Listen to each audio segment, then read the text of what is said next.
प्रीति, सोनिया, सोनिया, अब प्रीति कल से सारे काम करेगी, कोई गलती नहीं करेगी. Cerita ini diangkat dari kenyataan pahit yang dialami banyak gadis di India. Menurut data, sekitar 500.000 orang menjadi korban perdagangan gelap dan setiap harinya hampir 270 perempuan dan anak perempuan dinyatakan hilang di negara tersebut. Angka-angka itu bukan hanya statistik, tapi di baliknya ada wajah-wajah yang hilang, harapan yang hancur, dan keluarga yang tak pernah berhenti menunggu. Dan inilah dia ceritanya. Satra, मैं अच्छी जॉब दिलाऊंगी. Pada suatu hari, di sebuah pedesaan terpencil yang terletak sekitar 1.400 km dari hiruk-pikuk kota Mumbai, kehidupan berjalan sederhana di tengah keterbatasan. Di sanalah, di antara ladang kering dan jalan tanah berdebu, sekelompok anak sekolah tampak menikmati waktu istirahat mereka dengan tawa polos yang lepas dari beban dunia. Kondisi ekonomi masyarakat di wilayah itu terbilang rendah. Hal itu tampak jelas dari proses belajar mengajar yang dilakukan di ruang terbuka dengan fasilitas seadanya. Namun keterbatasan tak pernah memadamkan api belajar mereka. Di antara anak-anak itu, perhatian tertuju pada dua sosok kakak beradik, yaitu Sonia dan Preeti. ऐसे लग रहा था. अच्छा नहीं तो देंगे एक तुझे. मुझ पसंद हो तो ये ले. Usai pulang dari sekolah, Sonia dan Preeti menanggalkan seragam mereka dan berganti menjadi pekerja kecil di ladang. Bersama sang ayah bernama Shivaji, mereka menyusuri tanah yang retak-retak, mencoba menanam harapan di bumi yang sudah terlalu lama haus. Namun musim kemarau yang tak kunjung pergi membuat setiap tunas layu sebelum sempat dipanen. Panas yang membakar ladang perlahan ikut membakar hati sang ayah.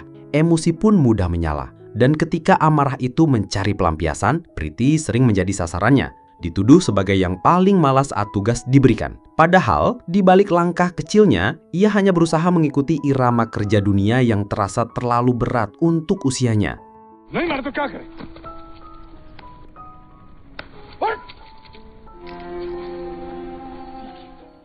Malam itu di sudut ruangan, Sonia duduk di samping Preeti yang termenung murung karena kembali menjadi sasaran kemarahan ayah mereka. Sonia dengan tersenyum lembut mencoba memecah duka di wajah adiknya. Kasih sayangnya begitu besar, terlihat dari setiap gerak dan tatapannya. Ia akan melakukan sekecil atau sebesar apapun demi melihat adiknya kembali tersenyum. Dalam hati, ia berjanji akan selalu menjadi pelindung meski dunia di luar sana tak selalu ramah.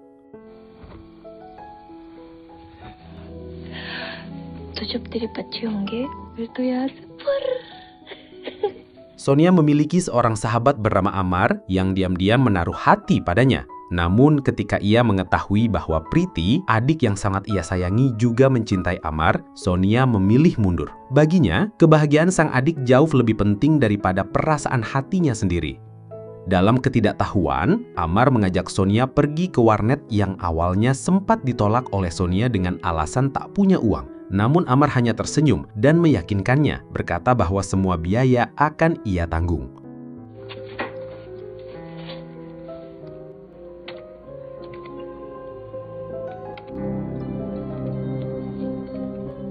Sepulang dari warnet, Amar mengajak Sonia singgah ke sebuah warung untuk membeli jajan. Seperti biasa, Amar mentraktirnya. Di sana, Sonia juga membeli krim pemutih wajah. Namun sesampainya di rumah, suasana ceria itu sirna seketika. Seorang rentenir bernama Tuan Thakur datang menagih hutang kepada ayah Sonia. Dengan wajah tegang, Shivaji menjelaskan bahwa ia belum memiliki uang karena hasil panen gagal akibat musim kemarau panjang. Namun Tuan Thakur tak mau mendengar alasan. Dengan nada mengancam, ia akan menyita rumah beserta seluruh ladang jika hutang tidak segera dilunasi. Shivaji pun hanya bisa terdiam dan hatinya berat, bagaikan terhimpit beban yang tak sanggup ia pikul.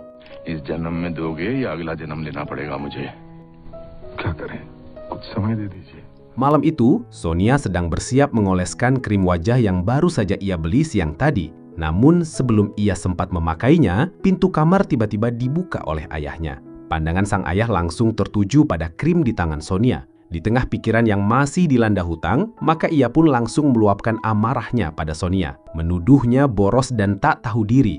Seperti biasa, kemarahan itu berujung pada satu hal, yaitu menyalahkan Preeti. Preeti!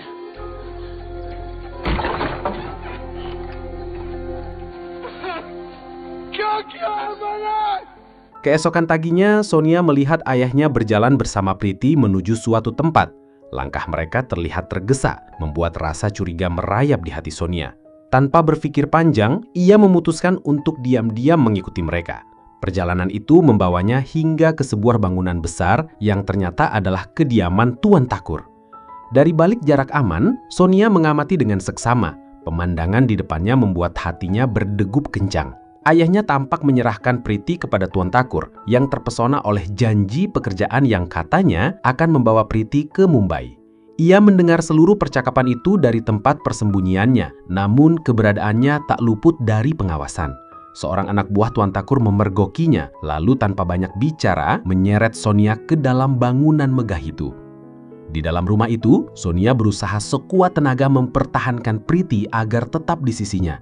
Ia memohon memelas, mencoba meyakinkan, namun tak ada yang berubah. Ternyata ayah mereka sudah menerima bayaran dari Tuan Thakur, sehingga ia tidak mau menarik kembali keputusannya. Priti, Sonia. Mama, Sonia. Beberapa hari setelah kejadian itu, Sonia memberanikan diri menanyakan keberadaan Priti kepada sang ayah. Namun jawaban yang ia terima justru mengecewakan. Ayahnya tak menunjukkan sedikit pun kepedulian, hanya menyuruh Sonia kembali bekerja seperti biasa, seolah-olah pertanyaannya tak berarti. Rasa marah dan kecewa pun memuncak di dada Sonia. Dan malam itu, tanpa memberitahu siapapun, ia diam-diam meninggalkan rumah. Langkahnya diarahkan pada satu tujuan, yaitu menemui Tuan Thakur.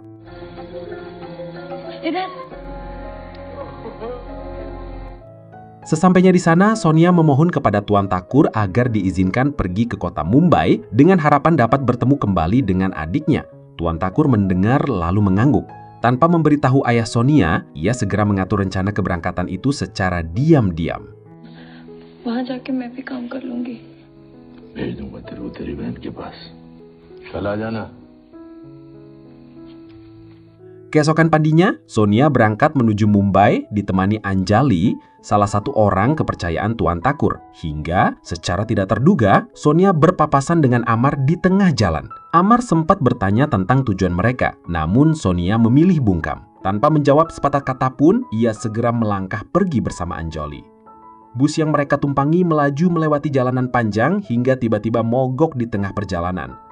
Kini hari mulai merayap menuju senja, dan kegelapan memaksa mereka mencari tempat beristirahat, sehingga sebuah penginapan terdekat menjadi pilihan. आ गए ना मुंबई? ये देख के बोल रही है। नमस्ते। Welcome to Lakshmi Lodge. Di meja resepsionis saat proses check-in, Sonia memberanikan diri meminta izin kepada petugas untuk meminjam komputer membuka email pribadinya. Namun Anjali langsung melarang tegas. Dengan wajah datar dan suara dingin, ia menarik Sonia pergi lalu membawanya ke kamar tanpa memberi kesempatan sedikit pun. Malam tiba ketika Anjali terlelap, Sonia perlahan bangkit melangkah tanpa suara menuju pintu kamar. Dengan hati-hati, ia turun ke lobi hotel dan menuju komputer umum yang tersedia di sudut ruangan. Seketika tangannya bergetar saat membuka email pribadinya, yaitu sebuah pesan baru dari Amar. Saat ia membaca, petugas hotel yang berjaga menghampiri. Dengan nada serius, pria memperingatkan Sonia bahwa perempuan yang bersamanya sangat berbahaya. Raut wajahnya menunjukkan kekhawatiran yang tulus, sembari menyarankan agar Sonia segera pergi sebelum menyesal. Bahkan karena merasa iba, ia bersedia memberikan sejumlah uang untuk ongkos perjalanan. Namun tekad Sonia tak tergoyahkan, dan tanpa mengindahkan peringatan itu, ia memilih tetap melanjutkan perjalanannya demi bertemu seseorang yang telah dijanjikan padanya. Hingga esok pagi menyapa, dan Sonia melanjutkan perjalanannya bersama Anjali. अब बता, वो लगता था ये लगती है Mumbai.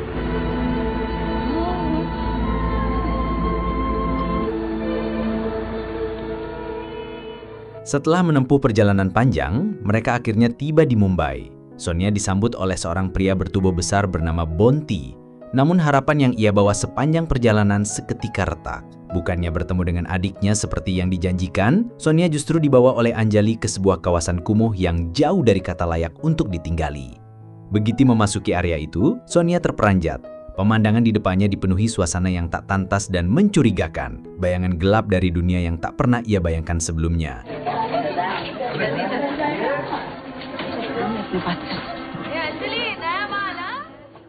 Anjali membawanya menemui seorang wanita bernama Maduri, sosok yang dikenal sebagai pengurus para perempuan di tempat itu. Tatapan Maduri tajam, seolah sedang menilai Sonia dari ujung kepala hingga kaki.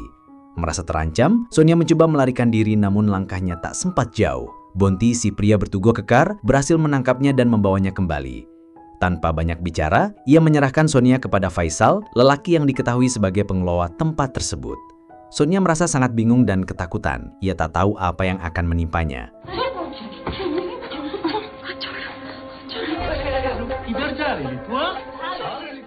Tanpa banyak penjelasan, seseorang memotret Sonia seolah ia hanyalah barang yang sedang didata. Tak lama, Faisal memerintahkan Maduri untuk memeriksa kondisi fisiknya. Gerak-gerik mereka membuat udara terasa semakin mencekam. Usai pemeriksaan, Faisal menyerahkan sejumlah uang kepada Anjali, imbalan atas jasanya membawa seorang gadis desa ke tempatnya. Kemudian tangan Sonia diborgol untuk mencegahnya melakukan percobaan melarikan diri. Itu dek beta.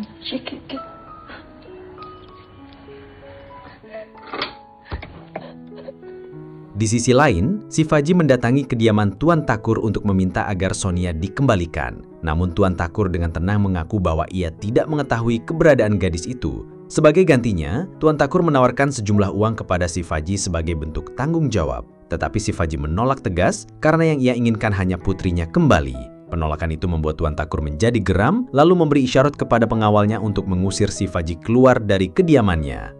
Tidak menyerah, Shivaji kemudian menemui Anjali. Dengan nada memohon, ia menyerahkan sejumlah uang kepada wanita itu sambil menanyakan keberadaan Sonia. Anjali menerima uang tersebut tanpa ragu, lalu memberikan sebuah alamat yang dikatakannya sebagai tempat tinggal Sonia di Mumbai. Tanpa menunda waktu, Shivaji segera bergegas menuju alamat itu. Namun, ia tak menyadari bahwa alamat yang diberikan Anjali hanyalah tipuan, sebuah kebohongan yang membuatnya semakin jauh dari putrinya.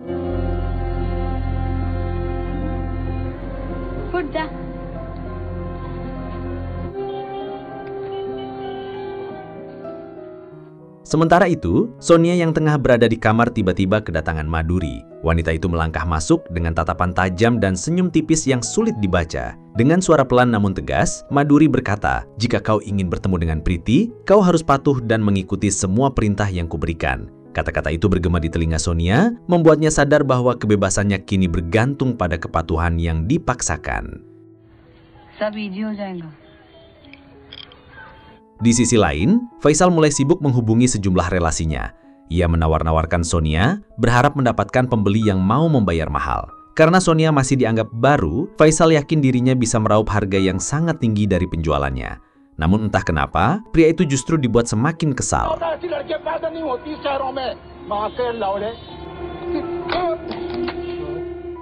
Suatu malam dari dalam jendela kamar, Sonia melihat petugas polisi melintas.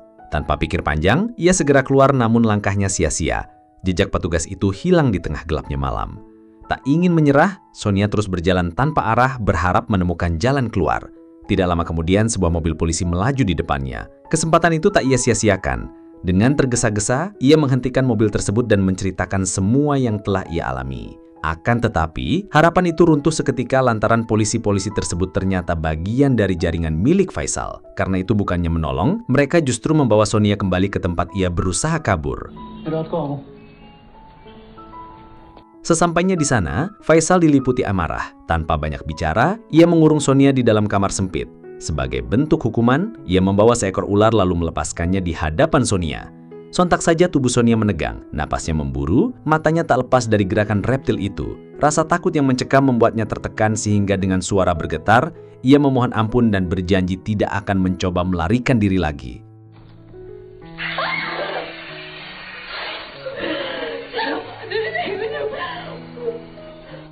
Keesokan paginya, Maduri datang menghampiri Sonia yang masih tertekan. Dengan nada lembut, ia mencoba menghiburnya, lalu menyerahkan sebuah gelang kaki milik Priti. "Jika kau mau menuruti aturan di tempat ini, aku akan mencoba membujuk Faisal untuk mempertemukanmu dengan adikmu," ujar Maduri. Kata-kata itu seperti umpan, memancing harapan di hati Sonia yang rapuh. Beberapa hari kemudian, seorang pria datang dan meminta Sonia menemaninya. Namun pria itu ternyata bukan pelanggan, melainkan anggota lembaga kemanusiaan yang menyamar. Diketahui, pria itu bernama Joshua, orang yang sering menyelamatkan anak-anak di bawah umur, serta membongkar praktik tak manusiawi. Sehingga dengan nada serius, ia mengajak Sonia untuk bekerja sama. Malam itu dengan langkah pelan dan hati berdebar, Sonia diam-diam menyusup ke ruangan Faisal. Di sana, ia memeriksa tumpukan berkas dan buku catatan, lalu menyalin seluruh transaksi, termasuk informasi berharga tentang Priti. Setelah berhasil mengumpulkan sebagian data penting, Sonia segera menyerahkannya kepada Joshua.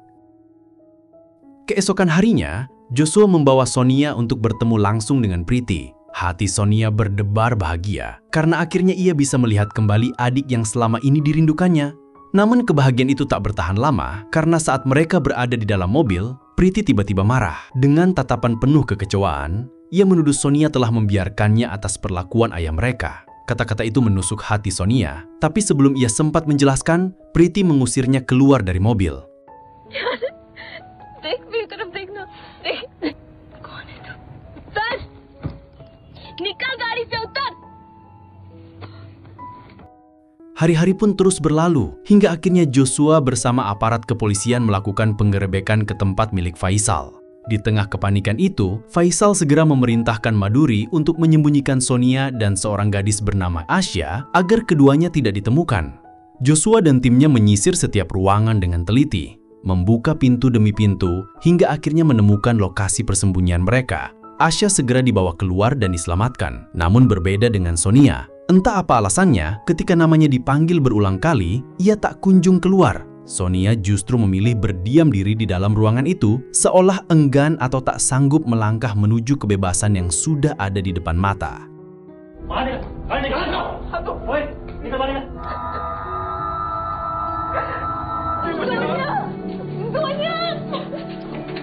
Tak lama kemudian, seorang perwira polisi berpangkat tinggi datang dan memerintahkan agar penggerebekan segera dihentikan.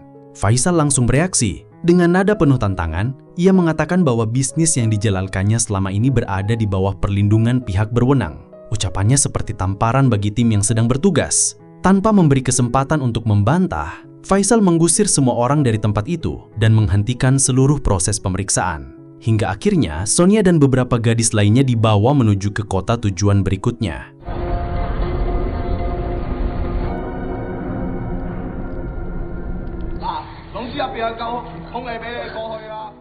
Ternyata di kota itu, mereka kembali jatuh ke dalam cengkraman jaringan sindikat lain. Di sana, Sonia pun dipersiapkan untuk menemui seorang pria yang telah memesannya, yaitu seorang pengusaha bernama Martin. Sosoknya dikenal berpengaruh, namun auranya menyimpan niat yang tak kalah berbahaya.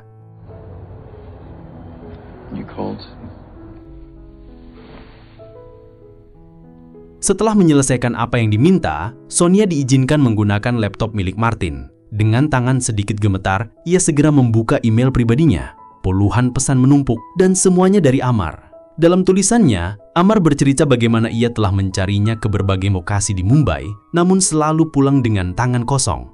Ia memohon Sonia untuk segera kembali dan berjanji akan menerimanya apa adanya tanpa peduli masa lalu yang membelitnya. Sontak saja untuk pertama kalinya setelah sekian lama tenggelam dalam penderitaan, seulas senyum akhirnya menghiasi wajah Sonia. Beberapa waktu kemudian, Sonia dan Maduri dibawa ke sebuah pesta yang dipenuhi cahaya lampu gemerlap. Namun di balik kilau itu terselip aroma bahaya. Tatapan mereka saling bertemu, singkat namun penuh arti. Seolah sebuah rencana diam-diam telah disepakati jauh sebelum langkah mereka menapaki tempat itu. Tiba-tiba saja, Maduri menggenggam pecahan kaca dan menggoreskannya ke tangannya sendiri. Seketika para tamu berhamburan mendekat, perhatian sepenuhnya tertuju pada Maduri. Di tengah kekacauan itu, Sonia mengerti ini adalah pengorbanan yang disengaja dilakukan demi memberinya kesempatan untuk melarikan diri.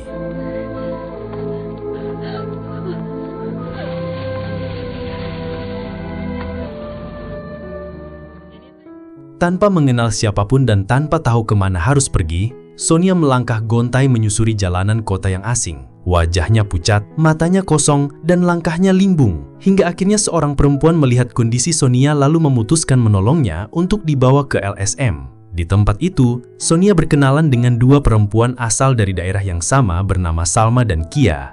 Saat mendengar kisah pilu yang dialami Sonia, keduanya saling bertukar cerita dan ternyata mereka pun pernah melalui pengalaman serupa. Kia lalu mengambil laptopnya dan melakukan panggilan video kepada Joshua. Tak sangka, di layar laptop itu muncul sosok yang membuat Sonia berperajat, yaitu Priti, adiknya yang kini sudah berada dalam perlindungan Joshua. Dengan mata berkaca-kaca, Priti yang tak kuasa menahan haru lalu meminta maaf karena pernah bersikap kasar pada kakaknya. Ia memohon agar Sonia segera pulang, berjanji akan menjadi adik yang lebih baik dan tak akan pernah menjauh dari kakaknya lagi. प्रीति सोनिया चाचो है तू मेरी. Waktu berlalu, dan adegan berganti menampilkan Sonia yang akhirnya kembali ke India. Tanpa membuang waktu, ia langsung menuju LSM yang dikelola oleh Joshua. Hatinya penuh rasa rindu yang tak tertahan untuk bertemu sang adik. Namun kenyataan yang ia temui sungguh pahit, karena Priti kini telah terjerumus dalam obat-obatan terlarang. Keterpurukan itu berawal dari tekanan mental yang amat berat, karena ia merasa tidak memiliki keluarga yang benar-benar menyayanginya. Pengkhianatan itu membekas dalam, menghancurkan percaya dirinya, mulai dari sasaran pelampiasan kemarahan sang ayah, sampai dirinya dikorbankan melunasi hutang keluarga. Meski begitu, di tengah kegelapan hidupnya, masih ada satu cahaya yaitu sang kakak yang selalu mencintainya tanpa syarat. Sementara itu Joshua yang sejak lama berusaha mencari Priti ke berbagai tempat tak pernah berhasil menemukannya hingga saat ini. Keesokan harinya, orang tua Sonia datang untuk menemuinya. Namun Sonia menolak menyapa sang ayah. Rasa amarah dan kekecewaan masih menguasai hatinya karena ia merasa telah kehilangan adik yang begitu ia cintai akibat perbuatan sang ayah. Bagi Sonia, semua penderitaan yang terjadi berawal dari kesalahan orang tua mereka, terutama ayahnya yang tega mengorbankan anak demi kepentingan sendiri. Luka itu terlalu dalam untuk dihapuskan hanya dengan kata maaf.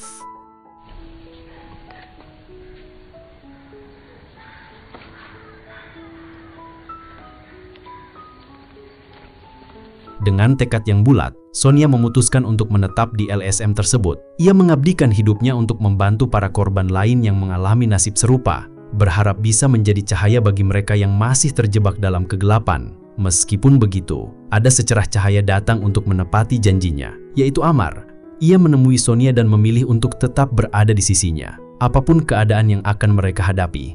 Kehadirannya memberi Sonia kekuatan baru untuk terus bertahan, meskipun luka masa lalu takkan pernah benar-benar hilang. Sekian dan terima kasih. Semoga hari-harimu dipenuhi warna dan dijauhi segala godaan.